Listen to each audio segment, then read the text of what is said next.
Everybody, we're going to make a start. I only have 15 minutes on this stage, and I have an awful lot to say. So let's get going with this. My first session at Y Days 2023. Great to be back in Edinburgh. Great to be back in the assembly rooms, and great to be back at Y Days. Hello, everybody. You may have met me before. You may not. This is me. My name is chriscooke.com. It's my website. It's where you can check me out online if you so wish. And I am the founder and managing director of a company called CMU. We exist to help people navigate and understand the music business, and today I'm going to be doing that by talking you through the 12 months, the last 12 months in the music business in 15 minutes. Okay? I'm going to talk very fast, so you might want to download the slides. If any of what I say today is useful, it's going to flash up on that screen very quickly because I've only got 15 minutes, so you can download the slides if you want to. So my aim in the next quarter of an hour is to basically look back at all the key developments, trends, events that happened in the music business in the last 12 months, since the last time Wide Days happened. Actually, that's 11 months, okay? But what's happened in the last year in the music industry? Was it a good year for the music industry? Was it a good year for record labels and music publishers and collecting societies and streaming services? Was it a good year for promoters and venues and festivals? Was it a good year for artists and songwriters and producers and the music maker community at large? It was a bit of a mixed bag of a year, if I'm being honest, but let's begin with some of the positive stuff. Let's begin with some of the upbeat things that happened and were reported in the last 12 months. Let's begin by talking about the continued growth of the global record industry. The recorded music market has been in growth for 8 years now, and last year, the money coming in to the record industry through labels and distributors and societies like PPL was up 9% worldwide. So last year, the record industry made 9% more than it did the year before. Most of that is powered by the ongoing streaming boom, which continues. You'll see that streaming revenues were up 11.5%. Premium streaming, by far the biggest revenue generator today for the record industry. That's when people pay money to stream for a service like Spotify, up 10%. But it wasn't just streaming that saw growth. We're selling more discs than we used to, or at least we're making more money from the discs. A lot of that's the vinyl revival. It's not that we're selling more discs, it's just that vinyl costs a lot of money to buy, so we make quite a big profit margin on it. But physical income has been in growth for a couple of years now. 10 years ago, we would not have expected that. Performance money, that's the money that comes in from radio and the public performance of music, so in the UK through PPL, another growth revenue stream. It is true that that was the one record industry revenue stream that took a bit of a hit during the pandemic, so part of that is a post-pandemic revival, although with the exception of the pandemic blip, performance income through PPL and its counterparts around the world has been a growth revenue stream for quite some time. And good old sync, where music is synchronized into movies and games and ads, a much smaller part of the business than most of you probably think, but nevertheless growth. So what does that mean? It means that the record industry today is making more money than it did at the peak of the CD boom in the late 90s and early 2000s, providing you don't adjust for inflation, okay? If you adjust for inflation, actually there's some way to go before the record industry is back to the CD boom, so all I can recommend is that you don't adjust for inflation, and then it looks really good. It is true that digital is more profitable than physical, so actually we don't need to get back to the revenue totals of the early 2000s because we're making more money. And the optimists in the music industry feel there's plenty more growth to be achieved through streaming and all of the different manifestations of digital. And not just for recorded music, across music rights at large. Indeed, the economist Will Page, who once a year looks not just at the record industry, but at all the money that comes in for songwriters and publishers as well, reckons that music copyright has never had it so good. So, with the right side of the industry in growth, you would expect that the bosses of the biggest music rights companies in the world are in a very happy mood in 2023. So let's take a look, shall we? Here is the boss of Sony Music, Rob Stringer, and this is a statement that he made about a month ago, which is it's great that we're having all of this growth, but we must be very careful that these digital platforms and other users of music do not undervalue the creativity of the music community. So, not as upbeat as you might expect. What does he mean by that? Well, maybe he's a bit annoyed that the cost of a Spotify subscription has not gone up in 15 years. Let's now factor in some inflation, shall we? If that subscription price had been going up with inflation since Spotify launched. Actually, by 2023, a subscription should be £15. It's still £10, euros, dollars. I think the entire industry agrees the prices need to go up, and actually they are starting to go up. Apple last year put up its price point from $9.99 to $10.99, and we expect Spotify to do the same in the next 12 months. So we are now starting to see some price rises with streaming. But probably what Rob Stringer is really thinking about is the way certain digital platforms out there that use music value the music on those platforms. Because if we look at consumption stats instead of revenue stats, and the IFPI does this every year, according to the IFPI, about a third of music consumption in the last year was on the streaming platforms like Spotify. But the same amount of music was consumed on user-generated content platforms or social platforms like TikTok and Instagram and the main YouTube platform. So let's look how the revenue breaks down. You will see that we make a lot more from premium streaming than from free. And that free includes the free tiers of Spotify, etc., as well as all of the UGC platforms. So we need to make more money from UGC. It is true that TikTok and Instagram and YouTube are pumping money into the music industry and contributing to that growth. And these are complementary revenue streams because TikTok does not compete with Spotify yet, okay? And of course, these are great marketing channels. We all agree on that. Nevertheless, I think the industry is increasingly united that TikTok and Instagram need to pay more money in. And so there's some quite tense negotiations going on at the moment as TikTok tries to renegotiate its licensing deals. That resulted in TikTok removing some music from its service in Australia to try and prove that it didn't need the music.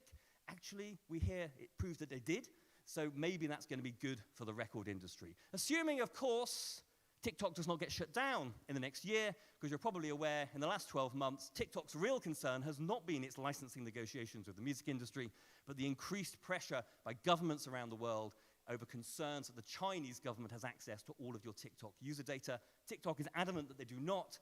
They probably do, but they can get your data some other way, I am sure. So, will TikTok get constrained? It's already banned in India. Could we see other TikTok bans in the next year? I doubt it, but who knows? What does the boss of the biggest music rights company of them all have to say? Lucian Grange from Universal Music is obsessed by this ocean of noise. He's not completely upbeat. What does he mean by this ocean of noise causing problems for the music industry? Well, he actually wrote a memo to his staff at the start of the year where he talked about this. We don't completely know what he's talking about, but I think we can guess. At the moment, about 100,000 tracks are uploaded to the streaming services every day. Streaming is a revenue share business. The services share their income each month across the catalog based on consumption share. And all of the content that is uploaded is treated equally for that consumption share process, including all of the background noise and mood music that is uploaded. Rainfall, white noise, the sound of a plane. These are all things you can stream on Spotify, and when people do, and they do it a lot, Rainfall gets more streams than Lady Gaga, then that content and the people behind that content get the money. So we think that what Lucian Grange wants to do is to segment the catalog so that certain kinds of content are treated separately and get paid less. I think most of the music community would support Lucian Grange on this, except are we setting a dangerous precedent? Once we start segmenting that catalog, what's to stop the big labels insisting that all those DIY releases should be segmented and paid less too? So, we don't really know what's going on there. We do know that Universal is working with Tidal and with Deezer to try and investigate some other models. I think the music maker community would agree that there's lots to be fixed with streaming, but maybe not that. As you're probably aware, over the years there have been many debates about the way streaming works, about the way streaming money is shared out. And that resulted here in the UK in a parliamentary inquiry where the Culture Select Committee took input from the entire industry, published a report, and said that the streaming market needed a complete reset. Well, what's happened since that happened in 2021? There have been various government-instigated projects happening over the last year, a transparency working group trying to get more transparency in the streaming sector, a metadata working group trying to ensure that songwriters don't lose money because of shitty data, and some research on the way the money gets shared with artists and songwriters and whether copyright law could be changed to give the artists a better deal. As we currently stand, that work, transparency and data, is ongoing, but we could be close to getting some voluntary codes agreed. More on that in the presentation I'm giving here tomorrow. Meanwhile, remuneration research has been written, but the music makers feel that this is the most important issue, and it is yet to have a proper scrutiny from government. And the MPs back in Parliament agree and said late last year, yes, we need a working group on remuneration. And maybe that will consider the price point that's bothering Rob Stringer. Spotify should be charging more. Maybe it will consider how money is allocated to tracks, the thing that is bothering Lucian Grange. But it should also consider how monies are shared between the recordings and songs, separate copyrights, and of the money that flows through on the recorded side, how much of that reaches artists. Now, labels like to tell you, especially the majors, that when new artists are releasing new music, they have lots of choice for how they do that. And they have lots of choice for business partners that they work with, and as a result, they can get much, much better deals than artists got 10 years ago, 20 years ago, even 5 years ago. And all of that is true. But what about the artists who are stuck in the old deals? And that is one of the big considerations for the Music Managers Forum, the Featured Artists Coalition, the Musicians Union. More on that tomorrow. But the labels love to hammer home that we're in this great new era where artists are doing better, songwriters are doing better. It's not just the labels. The musicians would probably disagree with that statement. But look what else the boss of the US WD23 trade body said earlier this year. Not only are artists making more from streaming and songwriters making more from streaming, but the live sector's back too. It's roaring back, and the artists, unlike the labels, earn from live as well. So where did Mitch Glazier from the RIAA get the idea that live is back? Maybe Live Nation, who keep telling their investors 4 times a year how great everything is going. Maybe the bankers at Goldman Sachs, who acknowledge that the pandemic was catastrophic for live, but they see growth, a return to pre-pandemic levels, and more money coming in the years ahead. But I think the people that Mitch Glazier has not been listening to are the artists. Santi Gold was very clear when she cancelled her dates last year that touring doesn't work in the mid-tier at the moment. Animal Collective, when they cancelled their European tour, said the same thing. Lorde told her fans it just about works for her, but not for many of the artists playing slightly smaller venues than she is. Because the truth is, yes, live is back at the upper end of the market. The big arena shows and the stadium shows are doing well. But in the mid-tier, the surging costs are taking away the profit margins. But huge competition in the marketplace means nobody wants to put the ticket prices up. So it's really tough going in the mid-tier of live at the moment, and the grassroots, where it's always the most challenging, are facing the same challenges and more. And while there was some government support for the live sector during the pandemic, some of it was pretty good support. Since the end of the pandemic, that has pretty much ground to a halt.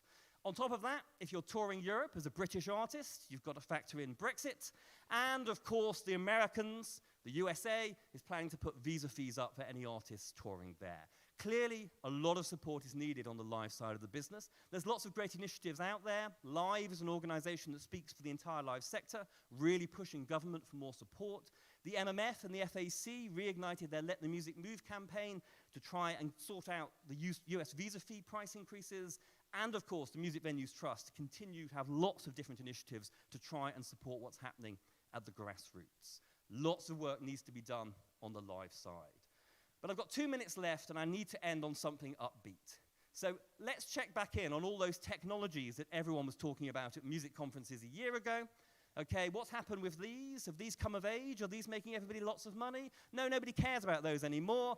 The only thing we're talking about now is artificial intelligence, because AI is the talking point of the moment. This is not new technology, but it's increasingly sophisticated technology, and it's become the talking point in the music industry today. Generative AI, which creates content and music, is helping with the music-making process. It's starting to help artists generate all of that marketing content you now need for TikTok and Instagram. That's a good thing. It's helping to further personalize the digital experience, and it's helping artists better manage their businesses. So lots of upbeat reasons to be excited about AI. Of course, some people fear that generative AI is going to mine all of our data and steal our ideas. It's even going to steal our voices and our identities. It's going to start pumping out endless stacks of music, competing with human creative music. Basically, it's going to render everybody in this room redundant. So we now have a campaign standing up for human artistry versus machine artistry, robots versus humans. It's not very positive, is it? Assuming that that's probably a battle we're not going to win. What else can we say? Well, at least we're not talking about music piracy anymore like we were 20 years ago. That's good, except the IFPI will tell you, nope, there's still music piracy. The fact we don't talk about it anymore doesn't mean it went away. At least artists are no longer spending all their time in the courtroom squabbling over who stole whose music, except they are. Lawyers made a lot of money in the last 12 months as artists accused other artists of ripping off their music. But in my final 30 seconds, let me give you some upbeat statements which I think we can all agree on. Music makers, artists, writers, producers continue to make ever-increasing amounts of brilliant music. And the stats show us that consumers are consuming more music in more places today than at any point in human history. Music also continues to enhance ever more digital experiences, and that's before we consider that music boosts communities and well-being across the world. So there are huge opportunities in the music industry despite the ongoing challenges, and the thing I always keep going on about is I still feel that that artist-fan relationship is still undertapped. Not by everybody, but by the industry in general. So, huge opportunities in digital, huge opportunities in live, and definitely huge opportunities in the direct-to-fan relationship. So, that is my overview of the last 12 months in music. Let's regroup in a year's time to see how things have developed. And I know I went very fast, and I've actually used 16 minutes, for which I apologize. But here are my slides in case they're useful to you. I'm back tomorrow for a presentation on the economics of streaming. I'm also recording an edition of my podcast tomorrow. So come and grab me if you have any questions. Thank you for listening. Goodbye.